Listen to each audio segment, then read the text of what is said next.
Girlfriend ছ্যাঁকা দিয়েছে, শৈশবে বাবা মাকে হারিয়েছেন, পালক বাবা মা ছেড়ে চলে গেছে, সবচেয়ে কাছের বন্ধু মৃত্যুবরণ করেছে, চেলসি বিক্রি করে দিয়েছিল। তিনি আজ জেনারেশনের অন্যতম সেরা মিডফিল্ডার।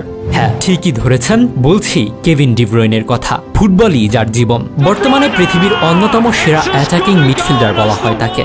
ছোটবেলা থেকে খুব শান্ত আর ধীরস্থির প্রকৃতির ছিলেন কেডিবি। বেশিরভাগ সময়ই চুপচাপ থাকতেন, এজন্য তার কাছের বন্ধুও খুব কম। কথা বলতেন শুধু মাঠে ফুটবল দিয়ে। মাঠের বাইরে আবারও হয়ে যেতেন আগের মতো, ইন্ট্রোভার্টদের ক্ষেত্রে যা হয় আর কি।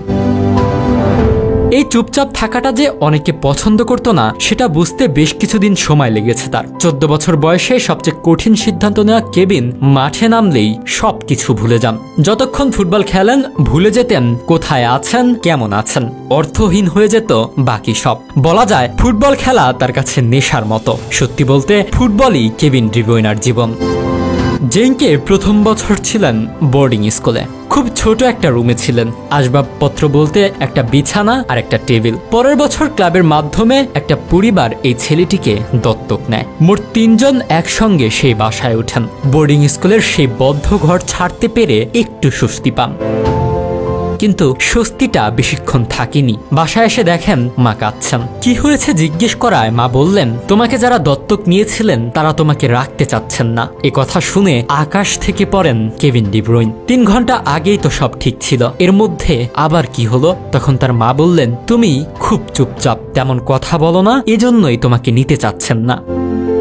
হতভম্ব হয়ে বসে থাকেন তিনি। নিজের মতো থাকার কারণে তাকে বের করে দেওয়া হয়েছে এটা মেনে নিতে পারছিলেন না। ছোটবেলায় কেভিন ডি ব্রুইনার ক্যারিয়ারের ওই সময় এটা ছিল বিশাল এক ধাক্কা।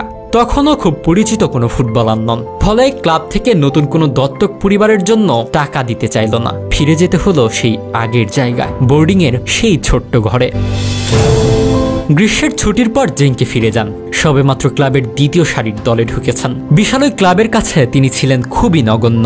মনে মনে প্রতিজ্ঞা করেন, 2 মাসের মধ্যে আমাকে জেঙ্কের মূল দলে ঢুকতে হবে, যেভাবেই হোক।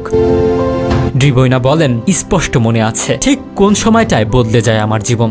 শুক্রবার রাত ম্যাচের শুরুর একাদশে ছিলেন না, বদলি হিসেবে নামলেন দ্বিতীয়ার্ধে। মুখে কিছু না বললেও ভেতরে ভেতরে ফুঁসছিলেন। মাঠে নামার পর আর কিছুই মনে ছিল না তার। মাথায় ঘুরছিল একটাই কথা, আমাকে বের করে দিয়েছে কারণ আমি নিজের মতো ছিলাম। প্রথম গোল, ওরা তোমাকে আর রাখতে চায় না। দ্বিতীয় গোল, তুমি অনেক চুপচাপ। তৃতীয় গোল, তোমাকে সামলানো কঠিন। চতুর্থ গোল, তুমি যেমন তেমন ভাবে থাকার জন্যই তোমাকে বের করে দিয়েছে। অতঃপর পঞ্চম গোল। হ্যাঁ, সে রাতে পরপর 5টা গোল করেন ডি ব্রুইনা। ম্যাচের অর্ধেকটা সময় খেলেন। সঙ্গে সঙ্গেই যেন বদলে গেল সবকিছু। 2 মাস ধরে ছিলেন, এরও কম সময়ে সুযোগ পেয়ে যান মূল দলে। বোর্ডিং ছেড়ে ক্লাব থেকে আবারও সুযোগ করে দেওয়া হয় দত্তক পরিবারের সঙ্গে থাকার। শুধুই কি তাই, জীবনে নানান চড়াই উতরাই পেরিয়ে আজ এ অবস্থানে পৌঁছেছেন তিনি। সেসব গল্প নামক বাস্তবতার কথা শুনলে চোখের পানি আটকে রাখা কঠিন হয়ে পড়বে।